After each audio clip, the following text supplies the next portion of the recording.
Ay, sorry. Ayun o, mga bird. Bird. Ano dyan?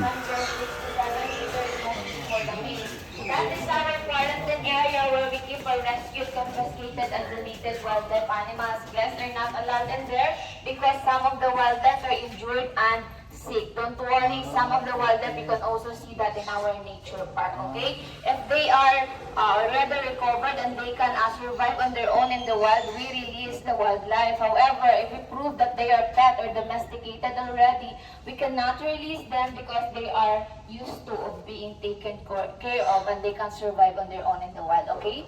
So here we are at our hatchling house. We will be here for 2 to 3 minutes and then we'll proceed to our big rock. Kasi saan daw? Ay, may tindihan siya. Diba? Wala po tayong reservation dito. Basta mamaya magdadala po tayong Oh.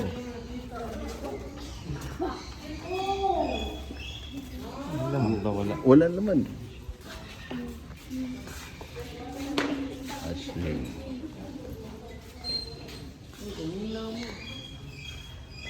Ayun, may naman.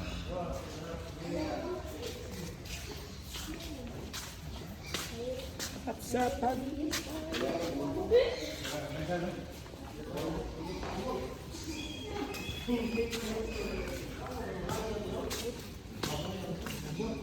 Saan si Tatay Digong? Tatay Digong.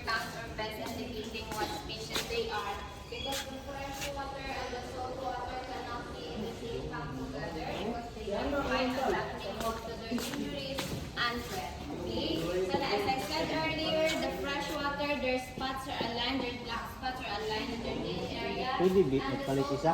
Ano sa gato? Ito, puti-puti. Mas malaki doon po. Ah, yung spot sa likod. Yung pa ganun. Ito.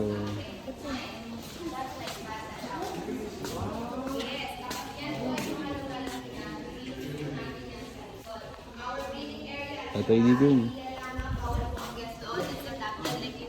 Malawak po yan, spacious, at may sarili po silang mga pan doon. Okay? Yes. Hindi ko din. Doon po sa likod natin. Malawak po ang pinag- Uy, Tatay Digong. Sa web, hindi pa po tayo nag-release, lalong-lalo na ng mga big crocodiles, because wala pa po tayong crocodile sanctuary na nahahanap, which is free for both humans and the crocodiles. Okay? Yes, for safety. Seryoso po to. Yes po, Serio, salt water. Okay, so ma-identify natin yung mga baby crocodiles using their spots. However, as they grow old or they grow sizes, their spots will be gone and you cannot really distinguish what species they are using their spots. They can distinguish them using their lens because freshwater crocodile cannot grow longer or mas mahaba in like a saltwater crocodile. You can notice that in our big crocodiles later. Okay? So the crocodiles, they lay eggs. Okay, the salt water can lay 30 to 40 eggs, and the fresh water can lay 30 to 40 eggs, and the salt water can lay 40 to 80 eggs. Yes. Okay, so let's proceed to our big crocodile. Big lang siya. Na DNA test ba yan, ma'am? DNA test. Magkaiba yan sila. Kapag Yes, yan, kapag ang bagong isa po natin, pinapa-DNA test po yan natin. Kasi ang aim po natin is makaproduce ng pure breed fresh water. okay. Magkaiba talaga yung ano nila. Okay, you are very lucky because it's feeding time. You can observe how we feed our crocodiles. Okay? Pwede ko mag-check? Pwede ko mag-check, sir? Ay, wala nang pagkain. Please be careful while going up because we are feeding right now the crocodiles. You can observe also, Ang liit. Yes, that's how we feed the crocodiles. Once or twice. We feed the crocodiles once or twice a week. Only, yes. And Oh, talaga? Sobrang liit pala, kuya. Ano na?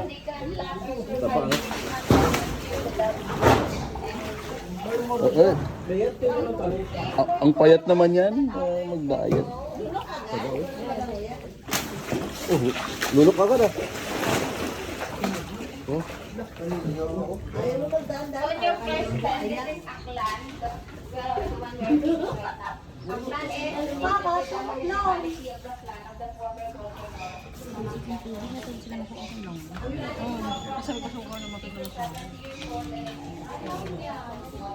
Okay, sige po, proceed na po tayo. Hello.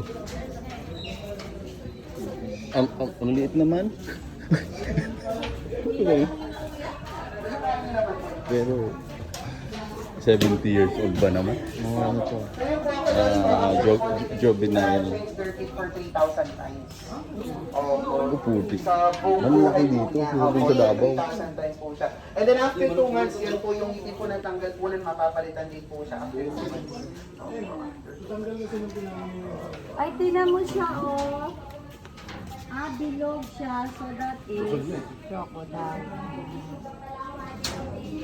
And everyone sa this crocodile po, William Tawi, actually po captured po siya from the last province of the Philippines, from Tawi-Tawi. So nahuli po siya ng 2015 and then turn over po ng Tawi or Protected Areas and Wildlife Bureau. Binata pa po yun si Tawi. And this is Pinay, the only female adult crocodile po here in the viewing area. And she is about 10 to 15 years old. So isa po yan siyang dalagang Filipina. Wow! Yes. So before po mag-start the mating season for this year, ita-transfer po siya ng breeding area para siya po ay magkakaligaw na. So, kung meron po silang plan ng ligawan, and then also mating season. Ba't nasama tayo dun? Dito pala tayo. Naligaw. Naligaw. So that's Mark. And here at our third pen, we have Makmak. Makmak is now measuring 17 feet. If you can remember, Lolong in the lobby, Rio in the lobby is 17.6 feet. So lamang-lamang po ng 0.6 si Rio in the lobby, but Makmak is still alive and breathing. So Makmak is captured here in Puerto Princesa, Barangay Macarascas, but on 1990, and now approximately 70 to 80 years old na si Makmak. Okay?